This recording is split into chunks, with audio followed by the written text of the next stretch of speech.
galère un peu Rima Hassan en ce moment.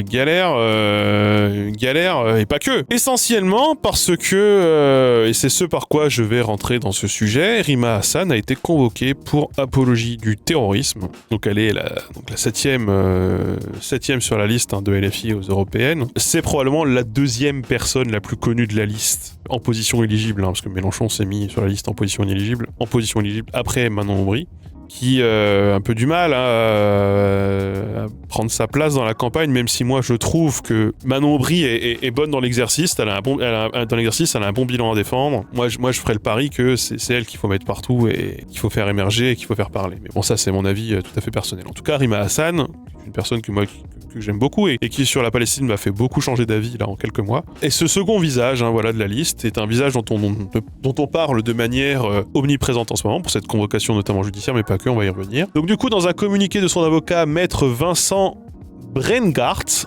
lui il confirme en tout cas l'information selon laquelle Rima Hassan a reçu à ce jour une convocation de la part des services de police judiciaire. Et du coup, Rima Hassan a dénoncé sur Twitter des manœuvres purement politiciennes visant à compromettre sa liberté d'expression sur la Palestine. Et d'ailleurs, je crois qu'elle a dit que l'organisme, je crois que c'est une association ou un organisme qui a porté plainte contre elle, c'était la même que celle qui avait porté plainte contre Guillaume Meurice, je crois. Mais je ne suis pas sûr. Donc LFI a rappelé, évidemment, que Rima Hassan avait condamné, dès le premier jour, les actions commises par le Hamas le 7 octobre, en les qualifiant d'attaques terroristes, elle l'avait qualifié d'attaques terroristes, et en indiquant qu'il était moralement inacceptable de se réjouir de la mort de civils, tant du côté palestinien que du côté israélien. Ça, c'est ce que indique le mouvement de la France Insoumise dans son communiqué sur cette affaire. Et contrairement aux propos qui lui sont imputés, Rima Hassan n'a jamais dit que les actions du 7 octobre étaient légitimes, puisque c'est bien ce sur quoi on l'attaque et ce sur quoi elle est mise en cause. Alors, bien sûr, ceci fait tout à fait suite à l'interdiction de la conférence sur la Palestine à Lille, qui devait notamment être tenue par Rima Hassan, mais aussi par Jean-Luc Mélenchon. Jean-Luc Mélenchon qui a dénoncé un abus de pouvoir de la part du préfet du Nord, qui a annulé la veille la conférence sur le Proche-Orient à Lille. Ça devait donc être c'était vendredi dernier. Jean-Luc Mélenchon a même d'ailleurs demandé à ce que le fonctionnaire soit sanctionné. Évidemment, Emmanuel Macron n'est pas de cet avis. Parce qu'il pense, LFI pense qu'il y a abus de pouvoir, et il y a probablement abus de pouvoir d'ailleurs, tout simplement. Donc la préfecture du Nord a justifié son interdiction par des appels à la mobilisation lancés par plusieurs organisations opposées à la conférence, comme l'Union nationale interuniversitaire ou l'Union des étudiants juifs de France, pouvant entraîner des heurts sur la voie publique, donc c'est pour des raisons de sécurité. Voilà, théoriquement. Donc faut savoir qu'il y a eu d'autres annulations, ça fait suite à plusieurs annulations. Il y a une conférence qui a été annulée à Bordeaux en octobre, il y en a une qui a été annulée à Rennes la semaine d'avant. Il y a 2 semaines, je sais, puisque en l'occurrence j'ai des amis qui devaient y aller et qui m'ont dit que ça avait été annulé pour des raisons de sécurité aussi. Donc Jean-Luc Mélenchon lui dit, moi on n'a jamais rien trouvé à me redire là-dessus, on m'a jamais interdit de parler là-dessus, pourquoi est-ce qu'en gros quand je suis avec Rima Hassan, il le dit pas comme ça. Il le dit pas comme ça, mais c'est un peu comme ça qu'on le comprend. En gros, pourquoi quand il y a elle et quand on est en campagne, ça change tout, quoi. Ça change le bail. Et il rappelle que sur les 5 interdictions, il y en a quand même 3 qui venaient de l'État, donc des préfets, qui trouvent que c'est insupportable et que c'est un problème dans la vie politique, etc. Alors il y a même Emmanuel Macron qui a dit oui, effectivement, Jean-Luc Mélenchon, je suis pas d'accord avec lui, mais il a le droit de parler. Je lui mets très mal. Facile à dire. De sa part, bien sûr. Et là, on a également, effectivement, ça a été évoqué dans le chat, Mathilde Panot aussi qui a été convoquée. Mathilde Panot, c'est pour le texte du 7 octobre que le groupe LFI avait publié, qui avait suscité la polémique, car il mettait notamment en parallèle l'attaque du mouvement islamiste du Hamas décrite comme une offensive armée des forces palestiniennes et l'intensification de la politique d'occupation israélienne, qui effectivement, oui, l'un va avec l'autre, bien sûr. Il n'y a pas de colonisation israélienne, il n'y a pas une riposte aussi importante. Je pense, c'est une question de géopolitique, c'est pas une question de soutien ou d'apologie du terrorisme. Donc de nombreux élus insoumis avaient reconnu après coup que le communiqué avait été mal rédigé, d'autant que le monde commençait à prendre connaissance de l'ampleur des massacres commis par le mouvement islamiste, nous dit le sud-ouest.fr. Et puis il y avait Daniel Obono, qui avait dit que c'était un mouvement de résistance, ou plutôt c'était un mouvement de résistance qui se définit comme tel et qui résiste à une occupation. C'est pareil, ça avait fait scandale, et Daniel Obono aussi avait été visé par une plainte, je crois, directement déposée par Darmanin. Alors, ce qui est intéressant malgré tout, c'est qu'il y a quand même une petite musique qui monte chez les gens de droite, je l'ai notamment vu dans le JDD tout à l'heure, qu'il faudrait arrêter de sanctionner LFI, et il faudrait arrêter de les interdire de parler sur la Palestine, puisque comme en fait il y a probablement une majorité de Français qui condamnent l'offensive israélienne en Palestine, et comme on interdit à la LFI de s'exprimer sur le sujet dans des conférences publiques ou dans des réunions publiques, et qu'on convoque leurs élus en justice, eh bien ça les fait passer pour les gens qu'on interdit de parler, et en fait potentiellement ça les aide à grimper, à nourrir le narratif de LFI qui est que en fait ils sont l'ennemi du système et que le système leur tombe dessus.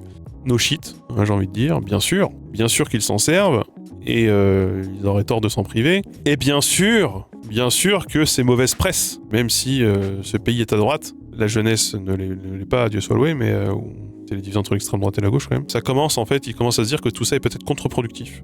Et que tout ça ne va pas sauver leurs miches et leurs affaires pour... En fait, ça aide pas Macron, en fait. Ça aide pas Macron du tout dans cette campagne. Et donc, ils se rendent compte que ça les fait peut-être un peu chier. Ça les fait peut-être un peu chier qu'il y ait des motifs légitimes en fait de la part de LFI de rappeler qu'en fait ils prennent l'appareil d'État sur la gueule et le pouvoir sur la gueule. Donc oui, moi j'ai vu le passage de Besancenot qui explique que et ça c'est un peu l'arbre qui... En fait tout ça c'est l'arbre qui cache la forêt, parce qu'en fait effectivement comme c'est rappelé ici dans le chat, il y a des syndicalistes qui ont été des étudiants, des élus oui, qui ont été convoqués par la justice pour des raisons tout à fait diverses, notamment tout simplement pour participer à des mouvements sociaux. Il y a un sursaut nécessaire à gauche. Le truc c'est que toutes ces séquences là, moi ce que j'ai constaté c'est essentiellement, on peut comprendre, hein, mais des gens de LFI qui s'en prennent au PS, en disant, bah voilà, vos soutiens sont des soutiens à demi-mot, ou au PCF, vos soutiens sont des soutiens à demi-mot, pendant que nous on se prend tout sur la gueule, vous êtes vous aussi des traîtres et vous faites partie du problème. Il y a quand même ce truc que même dans ces moments-là, la gauche fait campagne contre la gauche, alors que comme le rappelait Besancenot, là, je crois que c'était dans un live Mediapart, ça devrait être l'électrochoc ça en fait. Ça devrait être l'électrochoc pour avoir vraiment pacte de non-agression, et notre problème c'est l'extrême droite, la bourgeoisie, le capitalisme.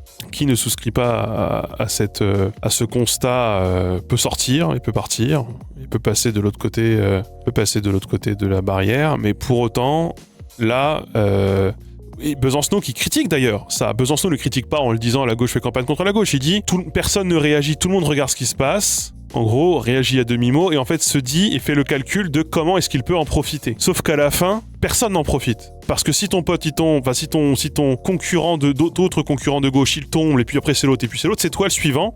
Et il va jusqu'à dire, Besancenot, et jusqu'à l'aile gauche de LREM. Ça peut aller. Cette chute et cette cannibalisation, en fait. Et donc, on devrait avoir un sursaut, et il a proposé cette chose, et d'ailleurs, il dit qu'il n'est pas le seul, et que ça en parle dans les manifs, et que tout le monde y pense, de faire, alors je sais plus quoi, un meeting unitaire, ou un mouvement unitaire, un moment unitaire, en fait, dans la gauche, pour rappeler le b.a.-ba, quoi, en fait, et pour ressouder un peu des militants qui sont complètement désabusés en ce moment, en fait, tout simplement, et qui se font avoir. Ouais, mais alors le PCF, moi, parce que du coup, je suis bien les comptes du PCF, ils se sont fait défoncer par plein de militants LFI. Et il y a un truc avec lequel j'étais assez d'accord, d'un gars que je connais au PCF qui disait quand on n'est pas d'accord avec vous, ça va pas, et quand on est d'accord et qu'on vous apporte notre soutien, ça ne va pas non plus. Quoi qu'on fasse, on n'est jamais assez digne en fait de vous, quoi. Donc, et oui, enfin il y a ce truc de. Alors moi je comprends l'amertume, je comprends la dissension, je comprends tout ce que vous voulez. Pour autant, dans un moment comme ça, il y a peut-être mieux à faire, quoi. Il y a peut-être mieux à faire. Je pense que de ce côté-là, Besancenot était très lucide en fait sur ce qui se passait. Moi, j'ai beaucoup apprécié sa prise de parole. Et il a raison aussi de critiquer un peu cet électoralisme en fait, qui nous pousse à être aveugles, parce qu'on court après les 6 ou 7% qu'on va faire, quoi. Qui est assez pathétique quand on regarde ça de l'extérieur. Le jeu n'en vaut peut-être pas la chandelle, en fait. D'autant de décrépitude et de tirage dans les pattes pour de toute façon que Jordan Bardella fasse 34% et se pose en sauveur et que nous on fasse des miettes, quoi. Alors oui, si on met toutes nos miettes ensemble, ça fait un tas. Et ça fait peut-être même le plus gros tas de tous les tas. Toujours est-il qu'on va faire des miettes. Donc bon.